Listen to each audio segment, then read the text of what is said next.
নমস্কার বন্ধুরা, সুপ্রীতির হেসেলে আপনাদের সকলকে স্বাগত। আমার আজকের রেসিপি লাচ্ছা পরোটা।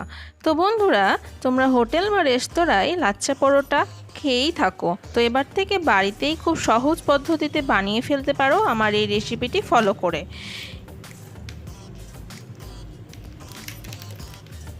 এই লাচ্ছা পরোটা চিকেন কারি বা তড়কার সাথে কিন্তু দারুণ লাগে। তো এসো শুরু করি। লাচ্ছা পরোটা আটা কিংবা ময়দা দুই দিয়েই হয়, কিন্তু আটা ময়দা একসঙ্গে দিয়ে বানালে পরোটাগুলো দারুণ নরম হয়। তাই এখানে এক বাটি আমি আটা নিয়েছি, আর 1 কাপ রুল ময়দা নিয়েছি, 1 টেবিল চামচ নুন, 1 টেবিল চামচ চিনি ও 1 টেবিল চামচ সাদা তেল এর মধ্যে দিয়ে দিচ্ছি। এবার সব উপকরণগুলো ভালো করে মিশিয়ে নিয়ে আমি একটু একটু করে জল দিয়ে একটা নরম ডো বানিয়ে নিচ্ছি। ডোটা কিন্তু খুব শক্ত হলে চলবে না, ডোটা নরম করেই মাখতে হবে, তাতে করে পরোটাগুলো নরম হবে।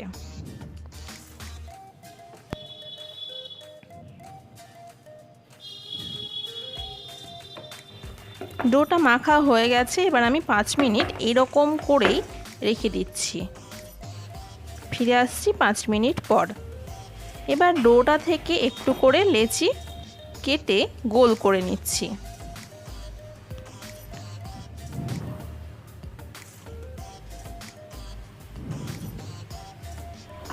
এবার এই শুকনো ময়দা দিয়ে আমি একটা গোল রুটি বানিয়ে নিচ্ছি।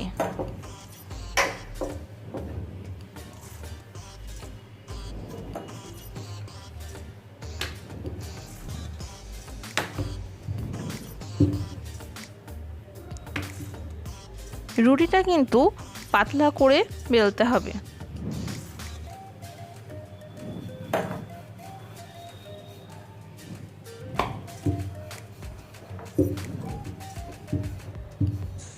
দেখুন আমি কতটা পাতলা করে বেলে নিচ্ছি।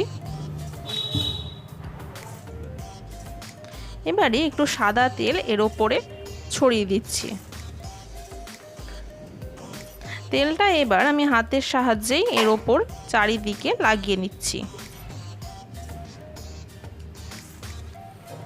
আর ওপর থেকে শুকনো ময়দা এর ওপর ছড়িয়ে দিয়ে আবারও আমি সব চারিদিকে মিশিয়ে নিচ্ছি। লাচ্ছা পরোটায় এটা কিন্তু খুবই দরকার, তবে পরোটাগুলো ক্রিস্পি হবে আর লেয়ারগুলোও খুব সুন্দর বোঝা যাবে। এবার একটা চাকুর সাহায্যে এক পাশ থেকে আমি ছোট ছোট ফাঁক দিয়ে কাটতে থাকছি।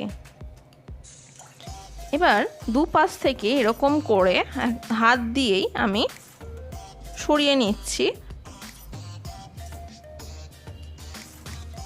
আর হালকা একটু টেনে নিয়ে আমি আঙুল দিয়ে গোল করতে থাকছি। এবারে এর ওপরে অল্প একটু তেল লাগিয়ে নিয়ে আমি আবারও বেলে নিচ্ছি।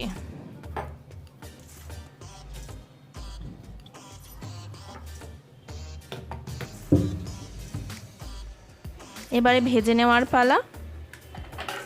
এখন আমি একটা প্যান বসিয়ে নিয়েছি, এর মধ্যে আমি একটু সাদা তেল দিয়ে পরোটাটা এর ওপরে দিয়ে দিচ্ছি।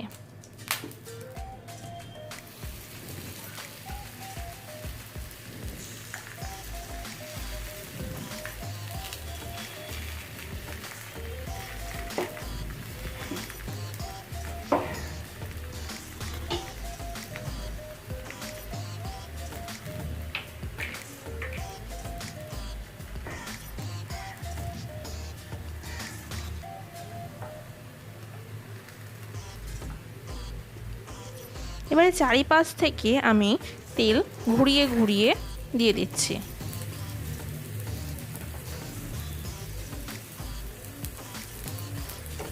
আর পরোটাগুলোকে আমি এখন উল্টে পাল্টে ভেজে নেব। এরমভাবে সব পরোটাগুলোই আমি কিন্তু ভেজে নেব।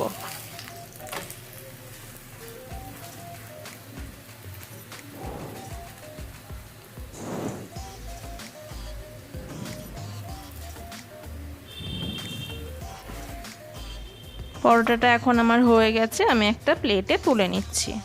এখন আমি পরোটাটাকে রেখে আমি দুই হাতের সাহায্যে এরকমভাবে ফাঁপিয়ে নিচ্ছি, তাহলে করে পরোটাটা কিন্তু খুব নরম সেটা বোঝা যাবে। আর দেখুন কতগুলো লেয়ার হয়েছে।